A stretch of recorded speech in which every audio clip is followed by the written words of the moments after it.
Commissioners taking proactive steps ahead of opioid lawsuit settlement money coming into the coffers. KNEB.TV News starts right now. From your trusted source for news in western Nebraska and eastern Wyoming, this is KNEB.TV News.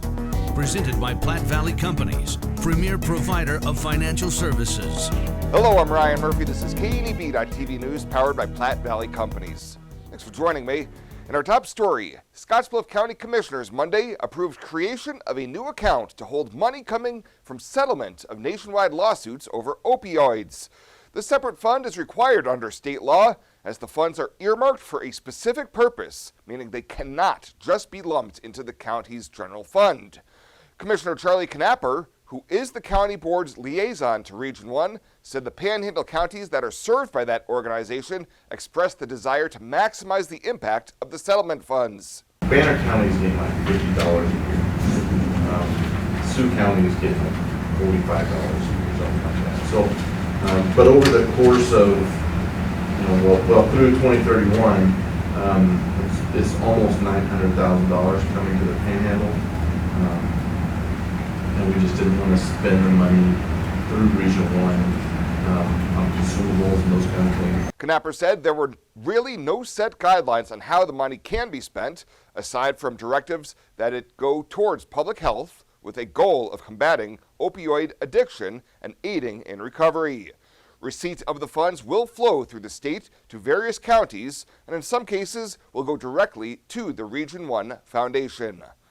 Well, a one-vehicle rollover east of Gering Thursday left one person with traumatic injuries. Around 10 a.m., Scottsbluff County Sheriff's deputies, the Nebraska State Patrol, Gering Rural Fire, and Valley Ambulance responded to the scene on County Road 26, about half a mile south of Highway 92. Investigation revealed that 20-year-old Caitlin Charles of Scottsbluff was the driver and sole occupant of a 1998 Toyota that left the roadway and rolled. Charles was not wearing a seatbelt, was ejected from the vehicle, and taken by Valley Ambulance to Regional West Medical Center, where she was being treated for non-life-threatening injuries. Excessive speed is a possible contributing factor. No drug or alcohol use is suspected in this crash.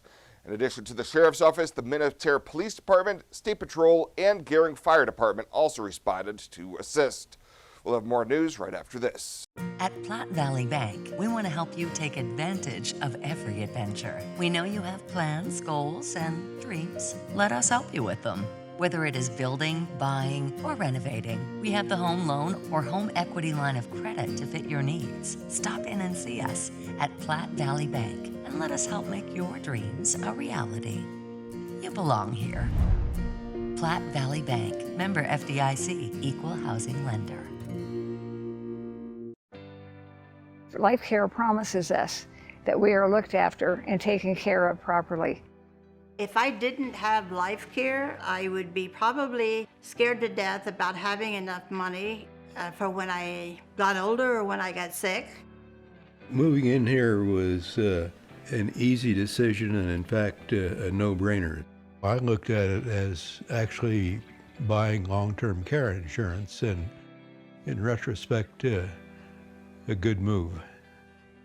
One of the things that convinces me that we did the right thing is no matter what happens, we will constantly be taken care of.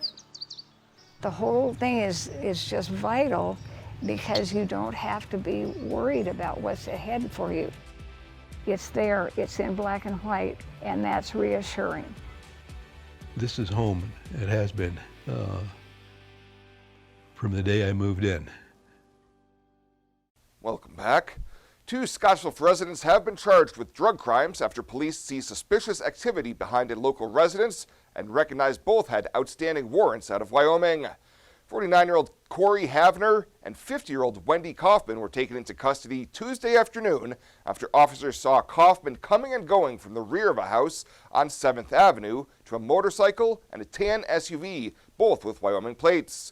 Following the arrest, the strong odor of marijuana and suspected methamphetamine was observed inside the house and prompted a request for a search warrant, which uncovered 4 baggies of suspected meth weighing just under 30 grams, including packaging, about 5 grams of marijuana, and various drug paraphernalia. Both made initial appearances Wednesday in Scottsbluff County Court on felony possession of methamphetamine between 10 and 28 grams. Well, weather permitting, work will begin on Monday on Highway 29 north of Mitchell. Work includes concrete, curb and gutter replacement, and moving the crosswalk by Mitchell High School. The entire project will be milled and new asphalt will be placed after the concrete work is done. The anticipation completion date is December, and motorists are reminded to drive extremely cautiously in work zones. And yesterday, Governor Pete Ricketts joined state leaders and Ponca tribe members to honor Chief Standing Bear through the dedication of the Chief Standing Bear Justice Administration Building. Standing Bear's 1879 lawsuit against the federal government led to a landmark decision reaffirming the basic human dignity of Native Americans and entitling them to equal protection of the law. Gordon Senator Tom Brewer sponsored a legislative resolution this year to rename the building, and at the dedication, state leaders also unveiled a Chief Standing Bear bust created by a regional artist. Well, still to come, Shabella Guzman will be in with this week's installment of Fridays in the Field. We'll have that in just a little bit. Welcome to Kelly's, home of the Valley's best selection of wine, spirits, and beer. Whether you're brand loyal to the tried and true brew or really enjoy trying something different and new, Kelly's has something for everyone. Family owned and operated and right on your way on West 27th Street in Scotts Bluff. Kelly's Liquor. If you can't find it at Kelly's, it's not worth drinking.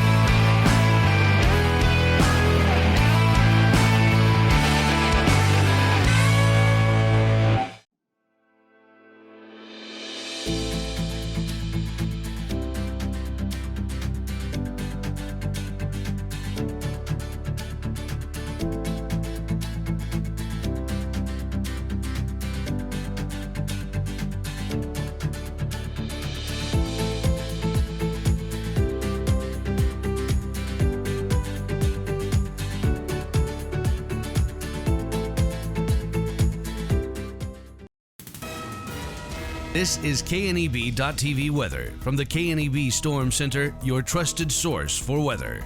We're going to be dealing with skies tonight across the area that are going to be partly cloudy, and lows are going to dip down into the 60s. But we've got some changes coming to our weather. It's not going to be as hot this weekend. Still plenty warm, but not as hot as what we've seen the last couple of days. Rain chances are going to increase by the middle of the week, and we get even cooler. 100 yesterday after a morning low of 59. We were right back there again today. Nothing in the rain gauge. We've been dry of late. 6,300 is all for the month. That's about half of what we should have and 3.5 short for the year. We still do have some red flag warnings out through the evening hours for southwestern portions of South Dakota and as well as northeastern portions of Wyoming. And then heat advisories are up for not only just here in the immediate area of south central Nebraska. These heat advisories extend out quite a ways. Take a look at this area encompassed by heat advisories. These go through a large portion of the central part of the country. So, again, a good part of the area being covered by heat.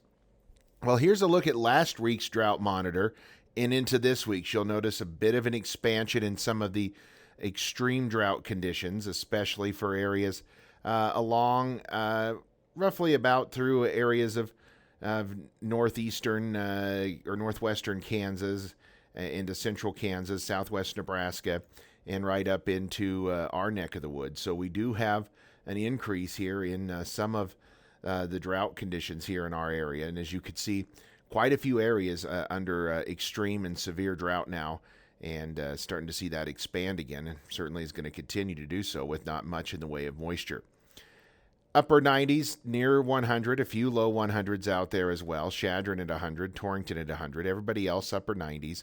Winds are out of the southeast 5 to 15, gusting at times to close to 20, and that's about it. Severe weather threat tonight is going to be off to the east of us, and it's just a marginal risk of severe storms. That changes a little bit as we get into tomorrow. We have a pretty enhanced area of severe thunderstorms off to the east of us. This is going to be areas like northern Iowa into portions of Minnesota. That area experiences a higher risk of severe storms on Saturday and Sunday. Looks like we won't have a lot in the way of severe weather here in our area. Tonight, Again, can't rule out an isolated thunderstorm. It's mostly just going to be partly cloudy as we average things out, and lows that are going to fall down into the 60s again. Some areas may struggle to fall below 70 tonight, another warm night. Not going to be as hot tomorrow, thanks in part to some cloud cover that's going to be scattered around. Can't rule out a late-day thunderstorm. You can see some of those there on the map late in the day. An isolated thunderstorm certainly possible tomorrow. Better chances, I think, come later on into the weekend and into early next week. Highs cooler in our areas. There's the 80s and 90s along that frontal system. Low 100s still down towards Ogallala. And precip, not going to be widespread, but if you get under some of those heavier storms, again, you could pick up a little bit of moisture. Partly cloudy, 64 tonight for a low. Tomorrow, it's generally just going to be partly cloudy, not as hot. Could see a stray storm. I think it'll be late in the day if we do. We'll call them isolated. 93 your high tomorrow. It looks like we'll be near 90 Sunday, Monday, and Tuesday. Then look at Wednesday, Thursday. Bring in decent chances of some rain there, and temperatures falling back only to near 80 by Wednesday, and lows overnight could be in the 50s. Certainly looks like a pattern change there, and one we will certainly welcome with open arms. Open arms. I really like how our OB department takes our limited amount of doctors and turns it into a strength. Even though we only have a couple of people, you get to know them well over your entire pregnancy. We have 2 state-of-the-art labor rooms that are new with our last addition. We have a couple of very nice postpartum rooms also right here in the hospital, so they can get as much time with mom and baby as possible.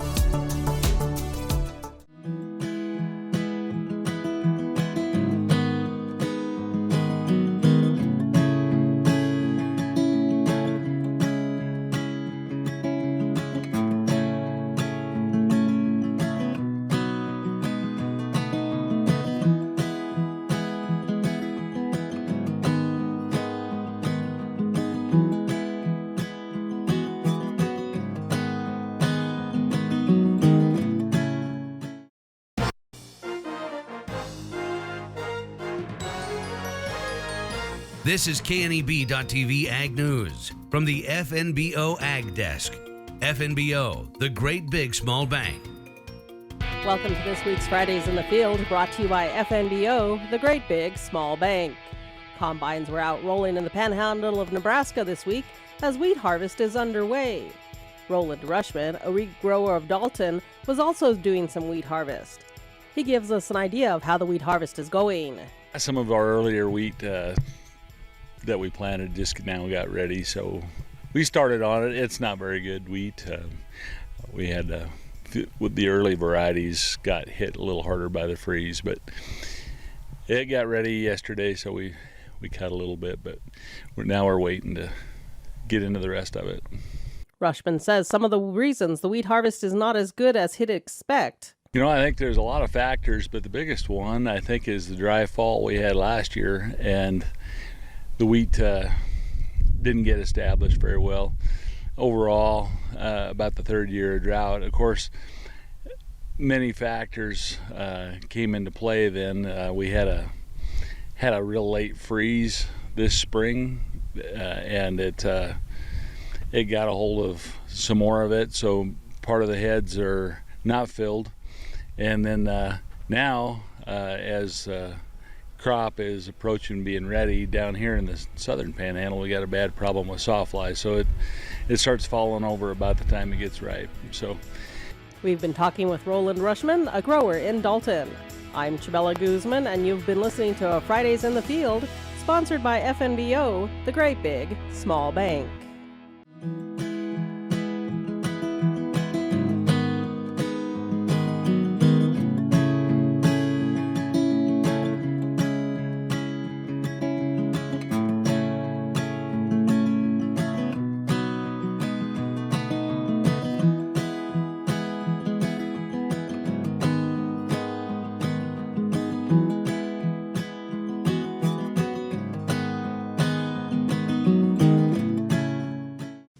Logos in Gearing is the place to get all of your school spirit gear, personalized gifts, and promotional items for your business and employees, and banners for any special event. Logos is also the only place to stop for custom screen printing or embroidery. You can even design it yourself on their interactive website. Stop into Logos today. They'll design it, print it, and have it to you in no time. There's no job too big or small for Logos. That's Logos in Gearing.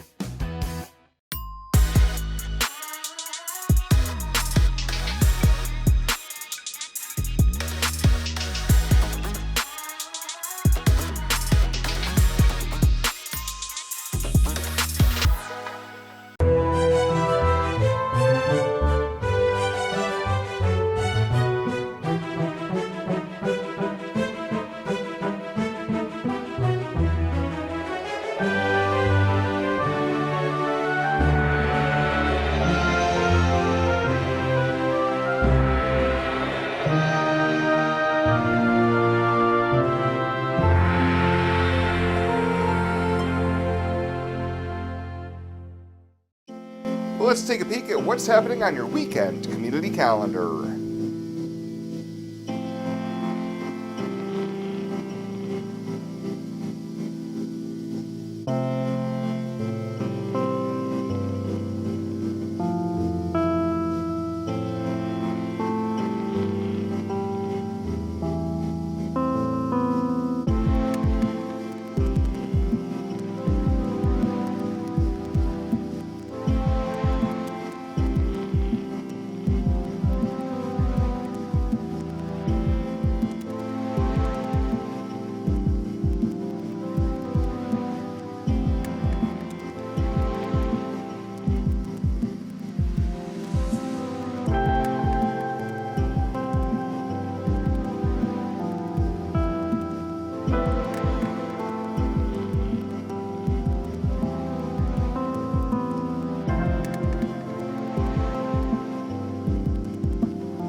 The community calendar is brought to you by Riverstone Bank. First State Bank is now Riverstone Bank.